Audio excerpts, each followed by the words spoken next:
आस्था study classes में आप सभी का स्वागत है। आज हम लोग कोऑर्डिनेशन कंपाउंड चैप्टर से आईआईटी जे एडवांस में आए हुए प्रॉब्लम को सॉल्व करेंगे। एक क्वेश्चन जो है आईआईटी जे एडवांस 2018 में पूछा गया था। ठीक है, तो आइए प्रश्न को देखते हैं। तो इसमें कह रहा है कि संकुल COEN NH3 का होल थ्रायस H2O और पूरे संकुल पे 3 धनायन लगे हुए हैं, जहां EN जो है H2N CH2 CH2 NH2 है। इसे एथिलीन डाइअमीन भी बोलते हैं के विषय में सही विकल्प है।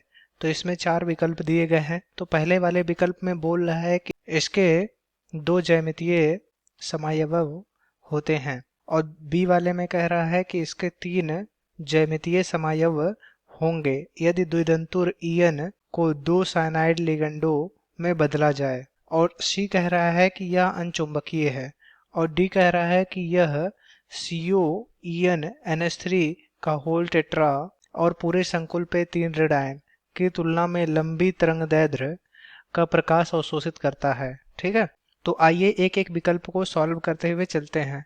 तो पहले वाले विकल्प में जो दिया गया है कि इसके 2 ज्यामितीय समायव होते हैं, तो पहले इसको देखते हैं। ठीक है, तो विकल्प ए में कह रहा है कि संकुल है COEN NH3 का होल थ्रायस H2O और पूरे संकुल पे 3 धनायन लगे हुए हैं। तो देखिए EN जो है यहाँ पर वह सममित द्विदंतुल लिगेंड है। सममित द्विदंतुल लिगेंड है। ठीक है, सममित कैसे हुआ? देखिए EN जो है वह होता है NH2 CH2 CH2 NH2। तो अगर इसको हम लोग 2 भागों में बांटेंगे यहाँ से, तो दोनों ही बराबर भागों में बट जा रहा है। तो यह कैसा होगा? सममित होगा। ठीक है, अगर एक साइड में NH2 CH2 हुआ और दूसरे साइड में CH2 NH2 की जगह पे कोई दूसरा आ गया, जैसे Cl आ गया, तब यह सममित नहीं रह जाएगा, तो यह असममित हो जाएगा। ठीक, तो EN जो है यहाँ पर सममित द्विदंतुल लिगेंड है। क्या है? सममित द्विदंतुल लिगेंड है। अब NH3 को अगर B मान लिया जाए और H2O को C मान लिया जाए और सममित द्विदंतुल लिगेंड को AA मान लिया जाए, और जो केंद्रीय धातु परमाणु है इसको M से रिप्रेजेंट कर दिया जाए, तब यह जो संकुल बनेगा वह कुछ इस तरह से होगा। MAA। AA क्या है? सममित द्विदंतुल लिगेंड EN है। NH3 को B माने हैं और H2O को C माने हैं, तो NH3 3 बार आया है तो B 3 हो जाएगा, C हो जाएगा, और संकुल पे आवेश 3 धनायन का लगा हुआ है। ठीक, तो ये पूरा संकुल हो गया। अब हम लोग जानते हैं कि संकुल MAA B3C और यहाँ पर N धन आयन भी हो सकते हैं या फिर ऋण आयन भी हो सकते हैं, और संकुल MAA का होल ट्वाइस B2 N धन आयन या फिर ऋण आयन, या फिर संकुल MAA का होल ट्वाइस BC N धन आयन या फिर ऋण आयन हो सकते हैं। अगर इस तरह के संकुल हैं या फिर इस तरह के संकुल हैं या फिर इस तरह के संकुल हैं, तब जो है इनकी ज्यामितीय समायवता 2 होती है। ठीक है, तो अगर संकुल MAA B3C टाइप का हो या फिर संकुल MAA2 B2 N धनायन या फिर ऋण आयन, या फिर MAA का होल ट्वाइस BC N धनायन या फिर ऋण आयन, इस प्रकार का संकुल हो, तब इनकी जो ज्यामितीय समायवता होगी वह 2 होगी। तो इस टाइप के संकुलों की ज्यामितीय समायवता कितनी होगी? 2 होगी। तो अब हम अपने संकुल पे आते हैं। तो ये हमारा संकुल था। इसमें M जो है केंद्रीय धातु परमाणु था, A जो है सममित द्विदंतुल लिगेंड था, B जो है वह एक दंतुल लिगेंड NH3 था, और C जो है वह एक दंतुल लिगेंड H2O था। तो ये जो पूरा संकुल है, देखिए इस वाले संकुल से मैच कर रहा है कि नहीं? MAA B3C इससे मैच कर रहा है, अतः जो ए वाला संकुल हमारा होगा 2 ज्यामितीय समायवता होगा इसके पास। ठीक है, 2 ज्यामितीय समायव होंगे। ठीक, तो जो हमारा संकुल है यहाँ लिख देते हैं COEN NH3 का होल थ्रायस H2O और पूरे संकुल पे 3 धनायन लगे हुए हैं। इसकी ज्यामितीय समायवता कितनी होगी? 2 होगी। 2 ज्यामितीय समायवी 2 ज्यामितीय समायवी होंगे। इसका डायग्राम भी बना लेते हैं कौन कौन से 2 होंगे। तो दो कैसे होंगे समझ में आ गया होगा। तो देखिए ये पूरा जो संकुल है ये इस वाले संकुल के साथ मैच कर रहा है, और इस तरह के संकुल और इस तरह के संकुल और इस तरह के संकुल, इनकी ज्यामितीय समरूपता जो होती है वह दो ही होती है। अब इसका जो है डायग्राम बना लेते हैं। CO EN जो है द्विदंतुल लिगेंड है, तो यह दो जगहों से जुड़ सकता है, तो यह दो जगहों से जुड़ेगा केंद्रीय धातु परमाणु से, और NH3 और यहाँ NH3 और यहाँ पर NH3 और यहाँ पर जो है OH2 होगा, ठीक है। और पूरे संकुल पे 3 धन आयन लगे हुए हैं। तो एक ज्यामितीय समरूपता तो ये होगी, और दूसरी जो ज्यामिति होगी वह इस तरह से होगी। CO EN दो जगहों से जुड़ेगा, NH3 को तो वैसे ही रखते हैं, इसकी जो पोजीशन है इसको केवल चेंज कर देते हैं, इसको यहाँ पे रख देते हैं और NH3 को वहां ले जा करके रख देते हैं। तो रख दीजिए, यहाँ NH3 हो जाएगा और एक NH3 यहाँ हो जाएगा, और यहाँ पर इसकी पोजीशन को चेंज कर दिए हैं, OH2 को यहाँ पर रख दिए हैं, ठीक है। और इस पे 3 धन आयन, तो ये दोनों ही ज्यामितीय समायोग होंगे। इसकी ज्यामितीय समरूपता यहाँ दिखाई गई है, पहली ज्यामितीय समरूपता यह है, दूसरी ज्यामितीय समरूपता यह है। तो ये दो ज्यामितीय समायोग होंगे। तो पहला जो विकल्प दिया गया था कि इसके दो ज्यामितीय समायोग होंगे, तो हाँ पहला वाला सही होगा। अब दूसरा दिया गया है कि इसके 3 ज्यामितीय समायोग होंगे यदि द्विदंतुर EN को 2 साइनाइड लिगेंडों में बदला जाए। बी नंबर कह रहा है कि यदि द्विदंतुर EN को 2 साइनाइड लिगेंडों में बदला जा रहा है, 2 साइनाइड लिगेंडों से बदला जाए, तब क्या होगा। तब जो संकुल बनेगा वह कुछ इस तरह से होगा। CO CN का होल ट्वाइस, NH3 का होल थ्राइस और H2O। अब इस पूरे संकुल पे कितना आवेश लगेगा वह हमको नहीं पता है, तो यहाँ N धन आवेश या फिर ऋण आवेश हो सकता है, ठीक है। अब इस संकुल पे कितना आवेश लगेगा उसको पता करने के लिए हम लोग एक फार्मूले का प्रयोग करते हैं। तो वह फार्मूला कुछ इस तरह से है, संकुल पर आवेश बराबर केंद्रीय धातु परमाणु पर आवेश धन लिगेंड पर आवेश। ये फार्मूला होता है किसी भी संकुल पर आवेश निकालने के लिए कि संकुल पे कितना आवेश उपस्थित है, ठीक है। ये फार्मूला है, इसको ध्यान दीजिएगा। तो यहाँ संकुल पे आवेश N माने हुए हैं, तो N बराबर होगा केंद्रीय धातु परमाणु पर आवेश, तो केंद्रीय धातु परमाणु पर जो आवेश था वह धन 3 होगा। साइनाइड पर जो आवेश होता है वह ऋण 1 का होता है। NH3 पर जो आवेश होता है वह 0 होता है, क्योंकि यह अणु के रूप में होता है, इस पर कोई आवेश नहीं पाया जाता। इसी प्रकार से H2O पर भी कोई आवेश नहीं होता है, तो यहाँ धन 3 होगा। धन 2 साइनाइड जुड़े हुए हैं, तो 2 ऋण 1 धन NH3 की संख्या 3 है, तो 3 गुणे 0।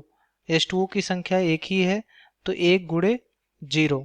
तो N का मान कितना आ जाएगा, धन 3 ऋण 2, या N बराबर आ जाएगा धन 1, ठीक।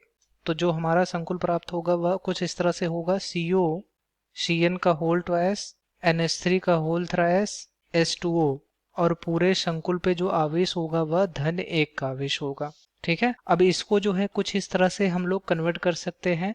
इसको M मान लेते हैं, इसको अगर A माने, इसको B मान लें, और इसको C मान लें। यहाँ M जो है केंद्रीय धातु परमाणु है, A जो है साइनाइड लिगेंड है, और B जो है NH3 लिगेंड है, और C जो है H2O लिगेंड है। तब यह हो जाएगा M A2 B3C, और पूरे संकुल पर एक धन आवेश होगा, ठीक है। अब एक इम्पॉर्टेंट पॉइंट हम लोग नोट कर लेते हैं। वह इम्पॉर्टेंट पॉइंट क्या है कि संकुल M A2 B3C N धन आवेश या फिर ऋण आवेश, या फिर संकुल M A3 BCD N धन आवेश या फिर ऋण आवेश, या फिर M A2 B2 C2 N धन आवेश या फिर ऋण आवेश, अगर इस तरह का संकुल होगा तो इसकी ज्यामितीय समयोता 3 होती है, और अगर इस तरह का संकुल होगा तो इसकी ज्यामितीय समयोता 4 होती है, और अगर इस तरह का संकुल होगा तो इसकी ज्यामितीय 5 होती है। तो ये इम्पोर्टेंट पॉइंट है, इसको हम लोग ध्यान रखेंगे कि अगर संकुल यम A2B3C यन धनावेश या ऋण आवेश इस टाइप का संकुल होगा तो उसकी ज्यामितीय समयोता 3 होगी, और अगर संकुल यम A3BCD टाइप का होगा तो उसकी ज्यामितीय समयोता 4 होगी, और अगर संकुल यम A2B2 और C2 यन धनावेश या फिर ऋण आवेश टाइप का होगा तो उसकी ज्यामितीय समयोता 5 होगी। ठीक है, तो ये सभी जो है ज्यामितीय समयोता है, ज्यामितीय समयोता। ठीक है, अब हमारा जो संकुल है वह है यम A2B3 और C टाइप का है। अब हम अपने संकुल को इन सभी से मैच कराते हैं। तो पहला वाला जो दिया गया है यम A2B3C टाइप, तो इससे मैच कर रहा है, तो इसकी ज्यामितीय समयोता 3 है, तो हमारे संकुल का भी ज्यामितीय समयोता 3 होगी जो इसमें दिया गया है। तो इस पूरे की ज्यामितीय समयोता कितनी होगी? 3 ज्यामितीय समयोता होंगे, 3 ज्यामितीय समयोता होगा। ठीक है, तो ये जो संकुल है इसकी ज्यामितीय समयोता कितनी होगी? 3 ज्यामितीय समयोता होंगी। तीनों ज्यामितीय समयोता को हम यहाँ पर बना देते हैं। तो संकुल CO CN का होल ट्वाइस NH3 का होल थ्राइस H2O और पूरे संकुल पे एक धन आयन की ज्यामितीय समयोता 3 होगी। अब वो कौन कौन सी होगी यहाँ देखते हैं। तो देखिए CO NH3 H2O और यहाँ NH3, यहाँ भी NH3 और यहाँ पर Cn और यहाँ पर भी Cn और इस पर एक धनावेश, तो एक A हो गया। और दूसरा जो होगा CO NH3 H2O और यहाँ का NH3 तो वैसे ही रहेगा। अब जो है देखिए यहाँ का जो साइनाइड होगा यहाँ चला जाएगा और यहाँ का NH3 यहाँ चला आएगा, तो ये हो जाएगा NH3 और यहाँ पर साइनाइड चला आएगा और यहाँ साइनाइड चला आएगा। ये पहला ज्यामितीय समावी, ये दूसरा ज्यामितीय समावी। अब तीसरा जो ज्यामितीय समावी होगा उसको देख लेते हैं। तो तीसरा होगा CO, यहाँ NH3 को वैसे ही रखते हैं, यहाँ H2O को ऐसे ही रखते हैं, और फिर यहाँ जो है Cn तो था ही, देखिए यहाँ Cn है ही। अब इस Cn को जो है यहाँ रख सकते हैं और यहाँ के NH3 को यहाँ ला सकते हैं, तो ला दीजिए, यहाँ Cn रहेगा ही, इस Cn की जगह पर हम लोग NH3 रख दिए हैं और ANH3। तो ये तीसरी ज्यामितीय समावी है इस पूरे संकुल की। तो यही 3 ज्यामितीय समावी इसके पॉसिबल होंगे। तो ये 3 ज्यामितीय समावी को यहाँ पर दिखाया गया है। तो जो संकुल CO CN2 NH3 का होल थ्राइस H2O इस पर एक धन आयन, इसकी जो ज्यामितीय होगी 3 होगी, और इन तीनों ज्यामितीय समावियों को यहाँ पर दिखाया गया है कुछ इस तरह से होंगे। यही 3 ज्यामितीय समावी इसके पॉसिबल होंगे। तो हमारा जो दूसरा वाला विकल्प था कि इसमें 3 ज्यामितीय समावी होंगे यदि द्विदंतुर EN को 2 साइनाइड लिगेंडों से बदला जाए, तो हाँ ये सही है। तो अगर द्विदंतुर EN को हम लोग 2 साइनाइड लिगेंडों से बदल दे रहे हैं तो इसकी ज्यामितियों की संख्या जो है 3 हो जाएगी। तो दूसरा वाला भी विकल्प हमारा सही होगा। अब तीसरा कह रहा है कि यह अनचुंबकीय होगा, तो आइए देखते हैं। तो तीसरे को निकालने के लिए हम लोग जो हमारा संकुल दिया गया है उसको लिख लेते हैं। तो CO EN NH3 का होल थ्राइस H2O और पूरे संकुल पे 3 धन आयन लगा हुआ है। तो सबसे पहले देखिए एक केंद्रीय धातु परमाणु है, इसकी ऑक्सीकरण संख्या निकाल लेते हैं। तो माना CO की ऑक्सीकरण संख्या x है, तब x धन EN की ऑक्सीकरण संख्या 0 होगी, NH3 की ऑक्सीकरण संख्या 0 होगी और H2O की भी ऑक्सीकरण संख्या 0 होगी, क्योंकि यह उदासीन लिगेंड होते हैं और उदासीन लिगेंड पर कोई भी आवेश नहीं पाया जाता है। ठीक है, और इनकी ऑक्सीकरण संख्या 0 होती है। तो यहाँ EN की ऑक्सीकरण संख्या 0 होगी, धन 3 गुणे NH3 की ऑक्सीकरण संख्या 0 होगी, धन H2O की ऑक्सीकरण संख्या 0 होगी, बराबर धन 3 होगा। धन 3 क्यों होगा? क्योंकि इस पूरे संकुल पे 3 धनायन लगे हुए हैं। ठीक, तो ये हो जाएगा x बराबर 3 तो ऑक्सीकरण संख्या निकल गया। अब हम लोग CO का इलेक्ट्रॉनिक विन्यास कर लेंगे। तो CO का परमाणु क्रमांक 27 होता है। तो CO का इलेक्ट्रॉनिक विन्यास ये होगा आर्गन, जो कि 18 इलेक्ट्रॉनों को एक साथ व्यक्त करता है, 3d 4s 4p। यहाँ 2 इलेक्ट्रॉन भर दिए तो 18 और 2 20 हो गया। बाकी बचे 7 इलेक्ट्रॉनों को 3d में रख देंगे। अब 4p में कोई भी इलेक्ट्रॉन उपस्थित नहीं होंगे। ठीक है। अब चूंकि देखिए कोबाल्ट की ऑक्सीकरण संख्या 3 आया है, तो अब CO 3 का इलेक्ट्रॉनिक विन्यास कर लेंगे। तो A आएगा आर्गन। 3 का मतलब ये होता है कि 3 इलेक्ट्रॉन इसमें से निकल गए। तो 2 इलेक्ट्रॉन तो यहाँ से निकल जाएंगे और 1 इलेक्ट्रॉन यहाँ से निकल जाएंगे। तो ये हो जाएगा 3d 6 4s 0 और 4p में भी 0 इलेक्ट्रॉन होंगे। अब इसको जो है कक्षकों में भर लेते हैं। तो ये 3d है, ये 4s है और ये 4p है। 3d में 5 कक्षक होंगे और 4s में 1 ही कक्षक होगा और 4p में 3 कक्षक होंगे। तो अब देखिए इसमें 6 इलेक्ट्रॉन है, इसमें कोई भी इलेक्ट्रॉन नहीं है, इसमें भी कोई इलेक्ट्रॉन नहीं है। तो इसमें इलेक्ट्रॉनों को भरते हैं। तो हुंड के नियमानुसार पहले एक एक इलेक्ट्रॉनों को भरेंगे, उसके बाद इलेक्ट्रॉनों का युग्मन होगा। ठीक, तो ये हो गया। तो अब देखिए COEN NH3 का होल थ्रायस H2O और पूरे संकुल पे 3 धन आयन में EN और NH3 दोनों ही प्रबल लिगेंड है। कैसे लिगेंड है? प्रबल लिगेंड है। और H2O जो है वह दुर्बल लिगेंड है। देखिए NH3 का एक अपवाद होता है कि अगर केंद्रीय धातु परमाणु की ऑक्सीकरण संख्या 3 है या फिर 3 से अधिक है, तो वहां पर NH3 जो है प्रबल लिगेंड की तरह कार्य करेगा। और अगर केंद्रीय धातु परमाणु की ऑक्सीकरण संख्या 2 है या फिर 2 से कम है, तो वहां पर NH3 जो होता है वह दुर्बल लिगेंड की तरह कार्य करता है। तो यहाँ जो केंद्रीय धातु परमाणु है उसकी ऑक्सीकरण संख्या 3 आया है, इसलिए यहाँ पर NH3 जो है प्रबल लिगेंड की तरह कार्य कर रहा है। तो यहाँ प्रबल लिगेंडों की संख्या अधिक है। यहाँ 3 प्रबल लिगेंड और यहाँ एक द्विदंतुर प्रबल लिगेंड है। तो यहाँ पर प्रबल लिगेंडों की संख्या अधिक है, इसलिए यह इलेक्ट्रॉनों का युग्मन करा देगा। ठीक है। तो A वाला इलेक्ट्रॉन इसमें चला जाएगा और A वाला इलेक्ट्रॉन इसमें चला जाएगा। तब यह कुछ इस तरह से हो जाएगा। तो देखिए इसको बना लेते हैं। A 3d है और A 4s है और A 4p है। इसमें 5 कक्षक होंगे और इसमें 1 ही रहेगा और इसमें 3 होंगे। तो इसमें इलेक्ट्रॉनों को भर देते हैं। तो इसमें 2 इलेक्ट्रॉन तो थे ही। अब यहाँ देखिए इलेक्ट्रॉनों का युग्मन हो जा रहा है और इस A वाला इलेक्ट्रॉन इसमें चला जा रहा है, तो यह युग्मित हो जा रहा है। अब यहाँ जो खाली कक्षक बच गए हैं उसमें लिगेंड के इलेक्ट्रॉन युग्म आकर के बैठ जाएंगे। तो लिगेंड के इलेक्ट्रॉन युग्मों को हम लोग क्रॉस द्वारा यहाँ पर व्यक्त कर देते हैं। तो यहाँ देखिए क्रॉस द्वारा व्यक्त कर देते हैं। EN जो है द्विदंतुल लिगेंड है, तो यह 2 जगहों से केंद्रीय धातु परमाणु से जुड़ेगा, तो इसके इलेक्ट्रॉन युग्मों को 2 कक्षकों में भरा जाएगा। तो यहाँ पर इन दोनों कक्षकों में EN के इलेक्ट्रॉन युग्म रहेंगे और यहाँ NH3 और इसमें भी NH3 और आखिरी वाले में H2O रहेगा। तो यहाँ पर लिगेंड जो है 2 D कक्षक ले रहे हैं और 1 S कक्षक ले रहे हैं और 3 P कक्षक ले रहे हैं, तो इसका संकरण D2sp3 होगा। अब यहाँ देखिए अयुग्मित इलेक्ट्रॉनों की संख्या 0 है। कोई भी इलेक्ट्रॉन ऐसा नहीं है जो युग्मित नहीं है। तो यहाँ अयुग्मित इलेक्ट्रॉनों की संख्या 0 है।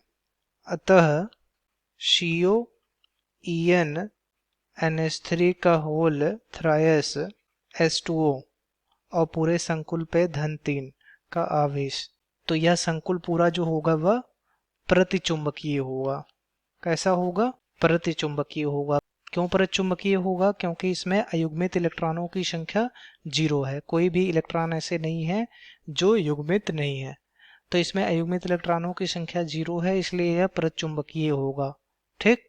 तो अब हमारा जो तीसरा वाला विकल्प था वह कह रहा है कि यह अनचुंबकीय होगा। तो नहीं, अनचुंबकीय नहीं होगा, प्रतिचुंबकीय होगा। तो तीसरा वाला विकल्प जो है वह गलत हो जाएगा। अब चौथा वाला कह रहा है कि यह COEN NH3, यहाँ देखिए इस तरह से रहेगा COEN NH3 का होल टेट्रा और पूरे संकुल पे 3 रेडायन की तुलना में लंबी तरंगदैर्ध्य का प्रकाश अवशोषित करता है। तो आइए देखते हैं इसको भी। तो डी वाला जो विकल्प है उसको समझने से पहले हम लोग कुछ इम्पॉर्टेंट पॉइंट समझ लेते हैं। ये इम्पॉर्टेंट पॉइंट यहाँ लिख लेते हैं। इम्पॉर्टेंट पॉइंट जो कि बहुत सारे IIT जे मेंस और जे एडवांस के प्रॉब्लम को सॉल्व करने में बहुत ही हेल्पफुल साबित होगा आप लोगों के लिए। ठीक है, तो ये इम्पॉर्टेंट पॉइंट ध्यान रखिएगा कि अवशोषित ऊर्जा जो होता है, अवशोषित ऊर्जा वह डायरेक्टली प्रोपोर्शनल होता है लिगेंड की प्रबलता के, लिगेंड की प्रबलता के। अर्थात लिगेंड की प्रबलता अधिक होगी तो उसकी अवशोषित ऊर्जा का मान भी अधिक होगा। तो ये इम्पॉर्टेंट पॉइंट है। ठीक है, अब देखिए अवशोषित ऊर्जा जो होता है, अवशोषित ऊर्जा E बराबर h न्यू होता है। यह Sc बाई लेमडा होता है, जहां h जो है प्लांक नियतांक है और c प्रकाश की चाल है और लेमडा जो है तरंगदैर्ध्य है।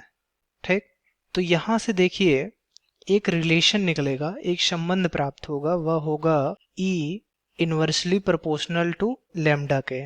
ठीक है, ये हमारे पास एक संबंध प्राप्त हो रहा है या फिर रिलेशन प्राप्त हो रहा है जो कि बहुत इंपॉर्टेंट है।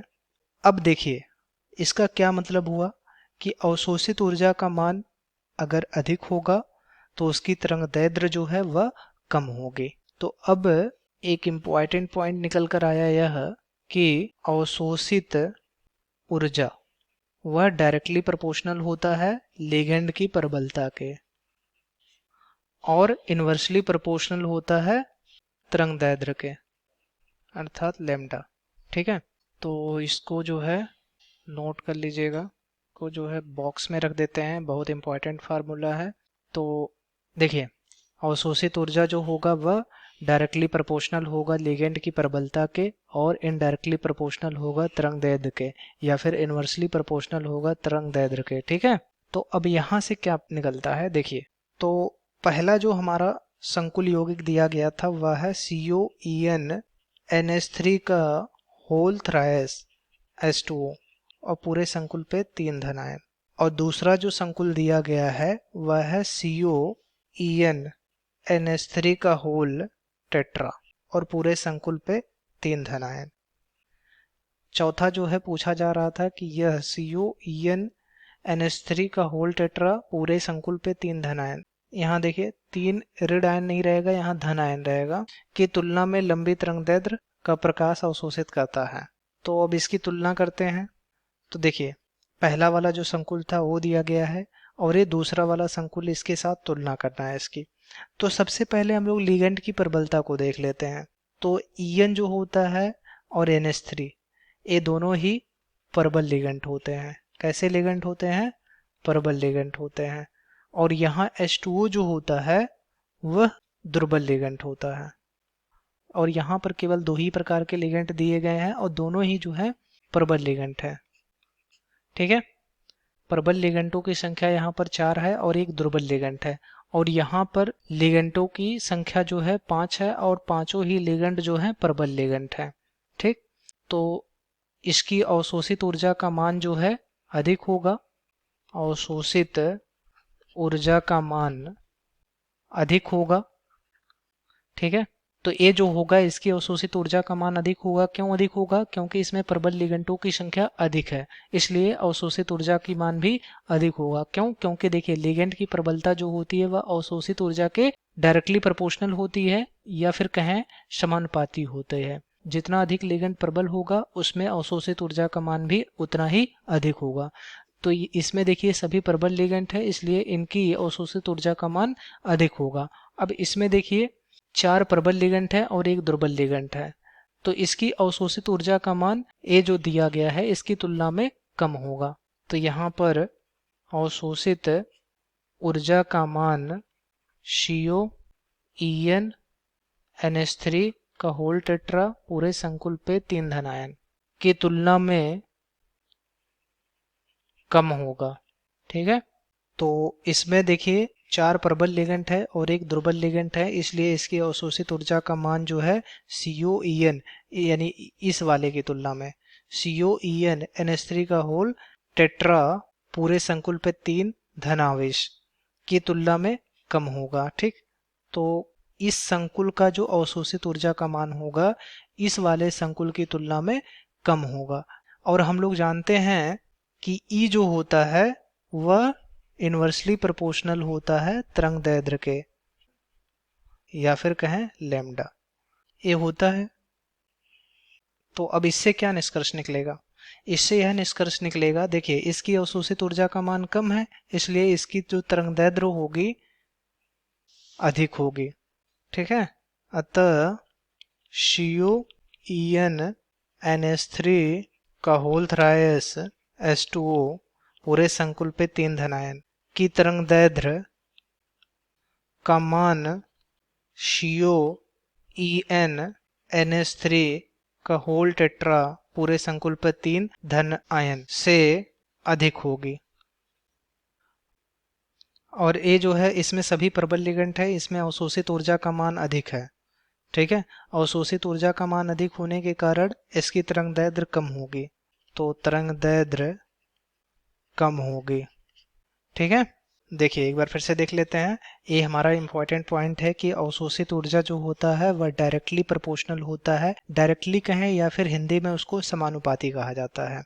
तो अवशोषित ऊर्जा जो होगा वह डायरेक्टली प्रोपोर्शनल होता है या फिर समानुपाती होता है लिगेंड की प्रबलता के।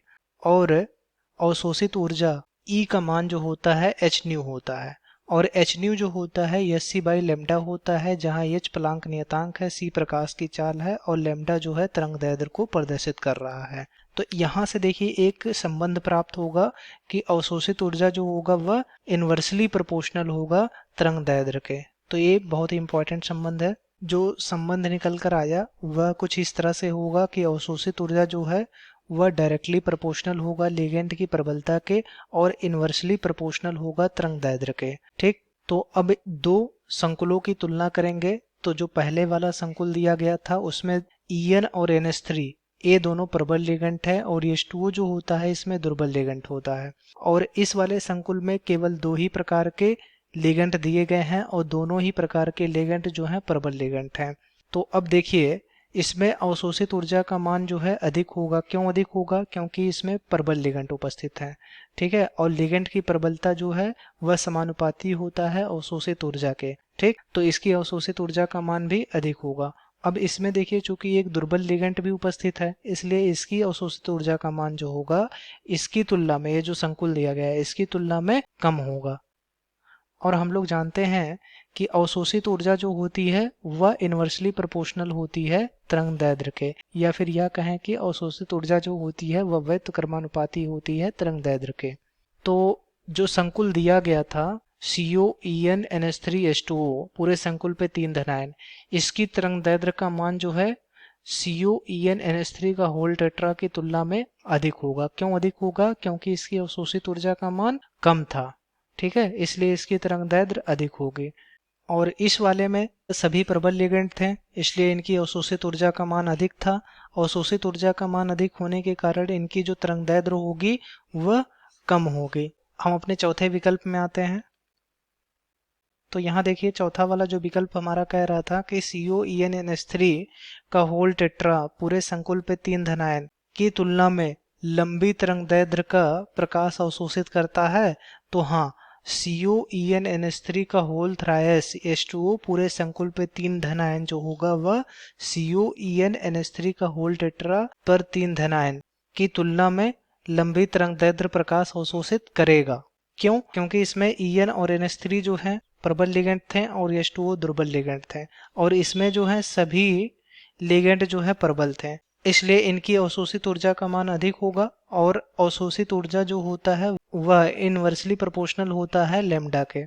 तो जिनकी अवशोषित ऊर्जा का मान अधिक होगा उसकी तरंगदैर्ध्य कम होगी।